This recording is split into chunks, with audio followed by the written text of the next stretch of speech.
YSRTP supremo vice Sharmila ने बरसर-ए-इक़्तिदार BIS government पर सख्त तनकीद की। उन्होंने कहा कि रियासत चीफ मिनिस्टर अवाम को अपना ख़ानदान करार देते देर नहीं लगाते, लेकिन रियासत में किसी की तरक्की हो या न हो, KCR ख़ानदान की ज़रूर तरक्की हुई है। रियासत खुशहाली के बजाय मखरूज हो गई। उन्होंने इस सिलसिले में मज़ीद तफसीलात से वाकिफ करवाया। ఇక చిన్నదొర అంటాడు ఇది కుటుంబ పాలనే అంటున్నాడు సిగ్గు లేకుండా। ఎవరి కుటుంబం పాలన? మళ్ళా రాష్ట్రమంతా ఆయన కుటుంబం అన్నట్టే మాట్లాడుతున్నారే। రాష్ట్రమంతా మీ కుటుంబమే అయితే మరి రాష్ట్రం అప్పుల పాలు ఎందుకు అయిపోయింది? మీ ఆస్తులు మాత్రం ఎందుకు పెరుగుతున్నాయి? మీరైతే పెద్ద పెద్ద ఫామ్ హౌస్లు కట్టుకోవాలా, పెద్ద పెద్ద గడియలలో బతకాలి। ఒకప్పుడు స్కూటర్లో తిరిగినోడు కేసీఆర్ గారు పెద్ద పెద్ద విమానాలు కొనుక్కోవాలి, హెలికాప్టర్లలో తిరగాలి। మీ టీఆర్ఎస్ పార్టీ బ్యాంక్ అకౌంట్ లో మాత్రం 860 కోట్ల రూపాయలు ఉండాలి। మీ ఆస్తులు మాత్రం పెరగాలి। కాళేశ్వరం ప్రాజెక్ట్ అని, మిషన్ భగీరథ ప్రాజెక్ట్ అని మీరు కమిషన్లు తీసుకోవాలి। మీ బిడ్డ లిక్కర్ స్కామ్ చేయాలి, మీ కొడుకు రియల్ ఎస్టేట్ స్కాములు చేయాలి। కానీ రాష్ట్ర ప్రజలు మాత్రం అప్పుల పాలైపోయారు। ఎవరండి కుటుంబము? ఎవరి కుటుంబం కోసం పనిచేస్తున్నాడు ఇప్పుడు కేసీఆర్ గారు?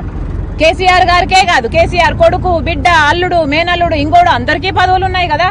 మరి మీ కుటుంబంలో మాత్రం అందరికీ పదవులు ఉండాలి, అందరికీ ఉద్యోగాలు ఉండాలి, అందరూ భోగాలు అనుభవించాలి, అందరూ స్కాములు చేయాలి, అందరూ ఆస్తులు సంపాదించాలి। కానీ తెలంగాణ ప్రజలు మాత్రం అప్పుల పాలైపోవాలి, ఆత్మహత్యలు చేసుకోవాలి, ఆగమైపోవాలి। ఇదేనా బంగారు తెలంగాణ?